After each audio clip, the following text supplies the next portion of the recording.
নমস্কাৰ বন্ধু বান্ধৱীসকল, স্বাগতম জনাইছোঁ জব নিউজ আছাম ইউটিউব চেনেলৰ নতুন এটা ভিডিঅ'লৈ।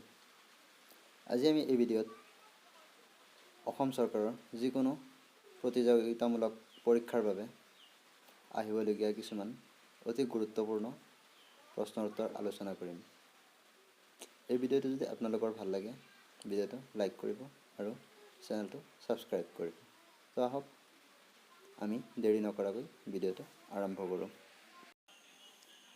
1 নম্বৰ প্ৰশ্ন, ফুলগুৰিৰ ধাবা কেতিয়া সংঘটিত হৈছিল? অপশ্যন দিয়া আছে। অপশ্যন এ 1875 চনত, অপশ্যন বি 1866 চনত, অপশ্যন চি 1861 চনত, অপশ্যন ডি 1850 চনত। ইয়াৰ সঠিক উত্তৰটো হ'ব অপশ্যন চি 1861 চনত। 2 নম্বৰ প্ৰশ্ন, অসমৰ প্ৰথম ব্ৰিটিছ আয়ুক্তগৰাকী কোন আছিল? অপশ্যন দিয়া আছে 4টা। Option number A David Lyne, option B David Scott, option C William Cook, option D John Howard. ইয়াৰ সঠিক উত্তৰটো হ'ব option B David Scott. David Scott আছিল অসমৰ প্ৰথমজন ব্ৰিটিছ আয়ুক্ত। 3 নম্বৰ প্ৰশ্ন, অসমৰ সাংস্কৃতিক বিশ্ববিদ্যালয়খন ক'ত আছে? অপশ্যন দিয়া আছে। Option A Jorhat, option B Nagaon, option C Tezpur, option D Majuli. ইয়াৰ সঠিক উত্তৰটো হ'ব অপশ্যন ডি মাজুলী। অসমৰ সাংস্কৃতিক বিশ্ববিদ্যালয়খন মাজুলীত অৱস্থিত। 4 নম্বৰ প্ৰশ্ন, অসমত বাংলা ভাষাৰ প্ৰচলন কেতিয়া হৈছিল? অপশ্যন দিয়া আছে 4টা।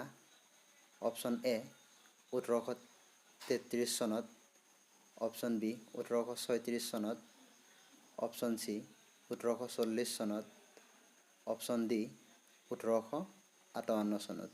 ইয়াৰ সঠিক উত্তৰটো হ'ল অপশ্যন বি 1846 চনত। 1846 চনত অসমত বাংলা ভাষাৰ প্ৰচলন হৈছিল। 5 নম্বৰ প্ৰশ্ন, স্বাধীনতা আন্দোলনৰ সময়ত অসমত স্বৰাজ পাৰ্টীৰ সভাপতি কোন আছিল?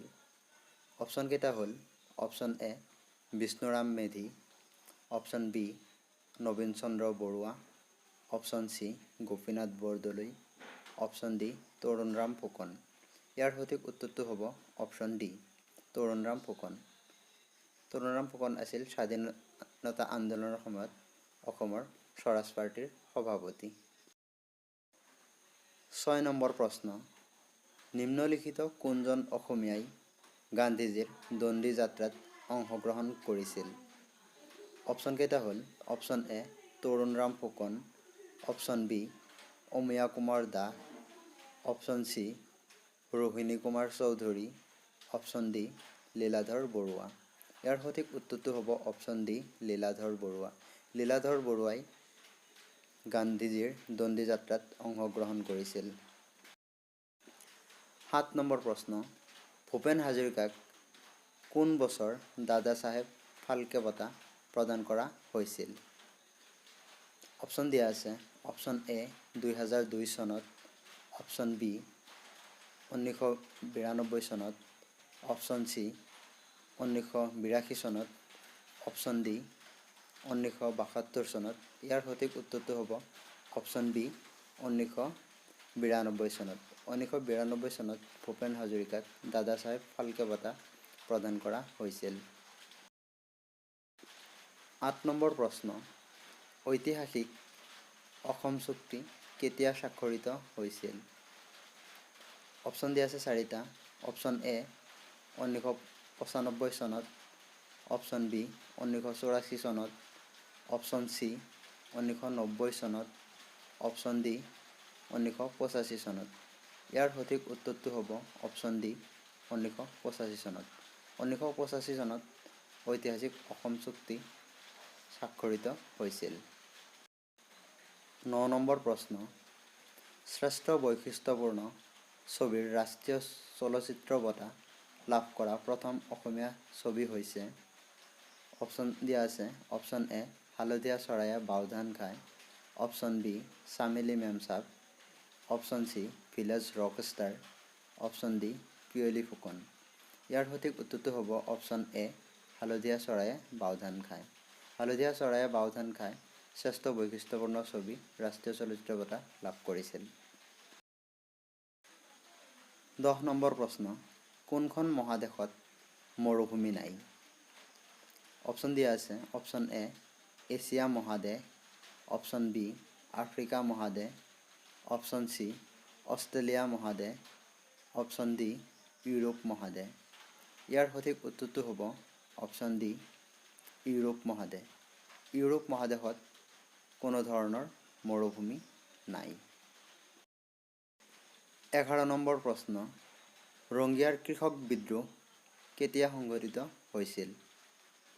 অপশ্যন দিয়া আছে অপশ্যন এ 1897 চনত, অপশ্যন বি 1890 চনত, অপশ্যন চি 1799 চনত, অপশ্যন ডি 1893 চনত।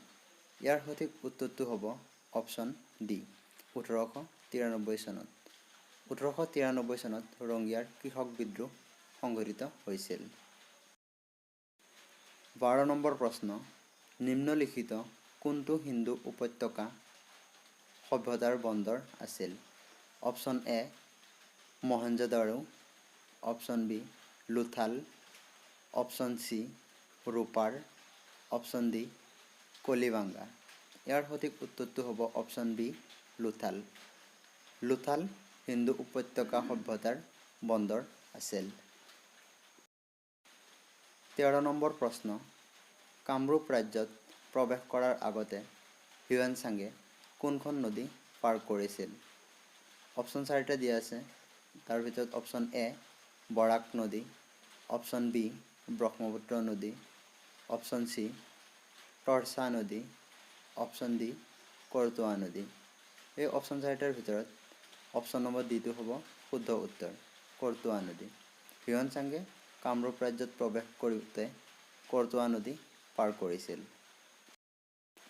14 নম্বৰ প্ৰশ্ন, কোনে হিউৱেন-চাঙক কামৰূপ দৰ্শন কৰিবলৈ পৰামৰ্শ দিছিল? অপশ্যন কেইটা হ'ল option A Kautilya, option B Shilabhadra, option C Charaka, option D Banabhatta. এই চাৰিটা অপশ্যনৰ ভিতৰত ইয়াৰ সঠিক উত্তৰটো হ'ব অপশ্যন বি শিলাভদ্ৰা। শিলাভদ্ৰাই হিউৱেন-চাঙক কামৰূপ দৰ্শন কৰিবলৈ পৰামৰ্শ দিছিল। 15 নম্বৰ প্ৰশ্ন, কাৰ্টুনৰ প্ৰচলন কৰা প্ৰথম অসমীয়া আলোচনীখন আছিল? অপশ্যন 4টা দিয়া আছে। Option A Bijuli, option B Jonaki, option C Banhi, option D Usha.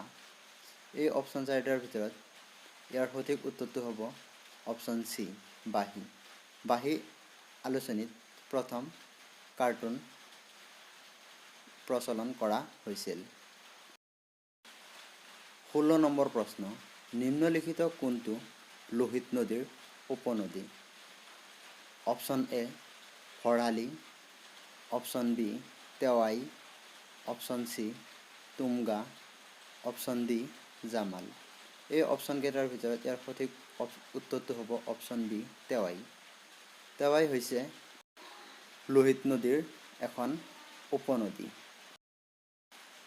17 number প্ৰশ্ন, কিমান চনত অসমত ব্ৰিটিছে দাস প্ৰথাৰ বিলুপ্তি ঘটাইছিল? অপশ্যন 4টাৰ ভিতৰত অপশ্যন এ 1855 চনত, অপশ্যন বি 1830 চনত, অপশ্যন চি 1843 চনত, অপশ্যন ডি 1840 চনত। ইয়াৰ ভিতৰত সঠিক উত্তৰটো হ'ব অপশ্যন চি 1843 চনত। 18 নম্বৰ প্ৰশ্ন, সংবিধান সভাই কেতিয়া ৰাষ্ট্ৰসংগীত গ্ৰহণ কৰিছিল? অপশ্যন 4টাৰ ভিতৰত এটা হ'ল অপশ্যন এ 24 নৱেম্বৰ 1949, অপশ্যন বি 24 মে 1949, অপশ্যন চি 24 জানুৱাৰী 1950, অপশ্যন ডি 24 জুন 1950। এই চাৰিটা অপশ্যনৰ ভিতৰত ইয়াৰ সঠিক উত্তৰটো হ'ব অপশ্যন চি 24 জানুৱাৰী 1950। 24 জানুৱাৰী 1950 চনত ৰাষ্ট্ৰীয় সংগীত সংবিধান সভাই গ্ৰহণ কৰিছিল। 19 নম্বৰ প্ৰশ্ন 12 মাৰ্চ 1930 চনত কি হৈছিল? অপশ্যন এ আইন অমান্য আন্দোলন, অপশ্যন বি অসহযোগ আন্দোলন, অপশ্যন চি ভাৰত ত্যাগ আন্দোলন, অপশ্যন ডি ৰৌলাট আইন গৃহীত হৈছিল। ইয়াৰ ভিতৰত ইয়াৰ সঠিক উত্তৰটো হ'ব অপশ্যন এ আইন অমান্য আন্দোলন। 12 মাৰ্চ 1930 চনত আইন অমান্য আন্দোলন সংঘটিত হৈছিল। 20 নম্বৰ প্ৰশ্ন কোনটো গ্ৰহ ঘড়ীৰ কটাৰ দিশত ঘূৰে? অপশ্যন দিয়া আছে চাৰিটা। অপশ্যন এ নেপচুন গ্ৰহ, অপশ্যন বি বুধ গ্ৰহ, অপশ্যন চি শুক্ৰ গ্ৰহ, অপশ্যন ডি শনি গ্ৰহ। এই চাৰিটা অপশ্যনৰ ভিতৰত ইয়াৰ সঠিক উত্তৰটো হ'ব অপশ্যন চি শুক্ৰ গ্ৰহ। শুক্ৰ গ্ৰহ ঘড়ীৰ কটাৰ দিশত ঘূৰে। এইকেইটা আছিল আজিৰ প্ৰশ্ন। যদি ভিডিঅ'টো ভাল লাগিছে ভিডিঅ'টো এটা লাইক কৰিব আৰু এনেকুৱা ধৰণৰ নতুন নতুন ভিডিঅ' পাবলৈ চেনেলটো ছাবস্ক্ৰাইব কৰিব আৰু যদি কিবা ভুল হৈছে এই ভিডিঅ'ত কমেণ্ট কৰি শুধৰাই দিব। ভিডিঅ'টো শেষলৈ চোৱাৰ বাবে ধন্যবাদ।